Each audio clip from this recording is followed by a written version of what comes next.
What's up, everybody? Welcome back to the channel. It's your boy Kangaroo Black coming back once again to talk about my Alabama Crimson Tide and to talk about former players giving their opinion on the hiring of Kevin Steele. Okay, so if you watch the Bama Standard with Marvin Constant and Bo Scarborough, they've been highly critical of Pete Golding and Bill O'Brien, which was warranted, and I agree with everything that they said about Bill O'Brien and Pete Golding, okay? Because since they've been there, and I mean both of them, our Alabama Crimson Tide has looked soft. No dog in them, outside of a couple of players. That's it. But like I said, everything that Bo Scarborough and Marvin Constant said about those two guys, I agree with. But anyway, we got other former players, like I said, giving their opinion about Kevin Steele. And one of those players is Marquise Mays, a superstar that played at Alabama, a two-time national champion at Alabama in 2009 and 2011. He was a wide receiver and a punt returner. So, and Marquise Mays, he's just not anybody. I'm telling you, not when it comes to Alabama football. So, if this guy can vouch for Kevin Steele, who are we to doubt it? Okay, but he tweeted a picture of him and Kevin Steele on the sideline, and above the tweet, this is what he wrote: "That's how I feel about K. Steele. He was my recruiting coach, and it was nothing but tough shit that he brought out of me. Great hire to start bringing the toughness back, and we definitely need some toughness, definitely." But I told you this last night. This guy going to get us back to being a dominant defense, dominating the line of scrimmage. I told you that last night. And guess what? Marquise Mays proved me right. He agreed with me, and I agree with him. But anyway, other players chimed in, which was Clinton Dix, and he said I couldn't agree more. He gave me tough love, wasn't no buddy stuff. We got a good one, Maisie. And guess what? I said it last night. We don't need no coaches that's going to be friends with the players. So, man, these guys are just reiterating what I was thinking all the time. That's all. But anyway, and I mentioned it last night, but I'm glad to see that these guys support Coach Nick Saban's decision. So, and like I say, Clinton Dix, y'all know who he is. You know who he is. Anyway, but just to reiterate, a two-time national champion at Alabama. Matter of fact, back-to-back champion at Alabama in 11 and 12. He was a consensus All-American at Alabama, first-team All-American at Alabama. So the two guys I mentioned, they are legends at Alabama. And we all know Alabama is where legends are made. Hey, everybody know that. Then another one, Reggie Ragland. We all know who Reggie Ragland is, don't we? I'm sure a lot of these SEC fan bases know who Reggie Ragland is. But anyway, he said, I'm telling you, he understands and knows our standard. And Alabama has the highest standard in football. Nobody can compare it.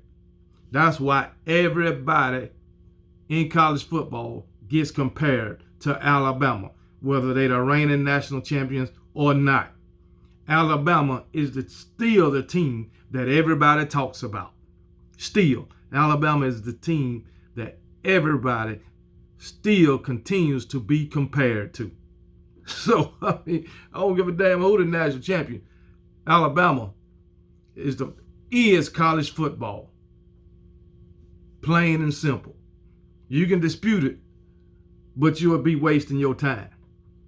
When anybody think of SEC football, college football in general, Alabama is the first word that comes out of everybody's mouth.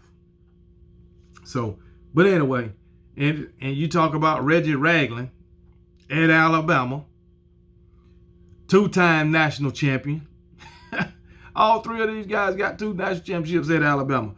But anyway, unanimous All-American, two-time first-team All-SEC. And on top of that, he won a Super Bowl. But anyway, these are not just nobodies that's supporting Kevin Steele and Nick Saban's decision. So, y'all, you can cry, you can complain for other fan bases, you can laugh, do what you want to do. The fact of the matter is, we got us a great hire. We're going to have a great defensive coordinator for the time that he's there. Because when it comes to Kevin Steele, he's never at a place for a long period of time, no more than 3 years. But anyway, he was at Auburn 5. That was his longest stint. And guess what? I think 3 out of the 5 years they had a top 5 defense. So I mean, it is what it is. And like I said, they beat Alabama twice. So can't be too bad, at least not in my opinion. So we got Miami fans talking about y'all can have him, whatever. I mean, when it comes to Miami, it's Miami. it's Miami. Only thing good about most everything is good about Miami, except the Miami Hurricanes. I'm gonna say that, except the Miami Hurricanes and the crime rate down there. But anyway, I think we got to go. We got us a good one. If these three guys that won 2 national championships with Alabama, can vouch for them. First team All-Americans, first team SEC, all of this. They got that tough love from Kevin Steele. Then guess what? He gonna bring that tough love back to Alabama with him. Just like he gave tough love with them Auburn Tigers. So, like I said, Kevin Steele is not the kind of guy that's scared to get up in these players' face. He's not scared to embarrass them on the sidelines during the game, and I love it. And speaking of that, when you're talking about Tommy Reese, he up in the booth, all that, me personally, I don't like the coordinators being in the booth. I think they should be on the sidelines during the game, whatever. But I watched a video of Tommy Reese getting all up into his quarterback's ear. He was in the booth, but they was on the phone. Tommy Reese was cussing this guy out, man. I mean, I believe it was Ian Book. I'm not really sure. But, he was cursing this guy out on the phone. He was laying into him. And I loved every minute of it. I loved it. He was yelling. He made sure he was heard. But anyway, that's the kind of coaching I like. That's the kind of coaching it was back in the days. I'll just say that, man. So, hey, that's what we need to get. Well, that's what Alabama need to get back to. I don't know what's going on at any other program, but I know that's what Alabama need to get back to, because it wasn't happening unless it was behind the scenes with Pete Golden and Bill O'Brien. So it is what it is. I just wanted to come on and say that little piece about how these former players is vouching for Kevin Steele. So that's a good thing. So I'll talk to y'all later. Roll Tide.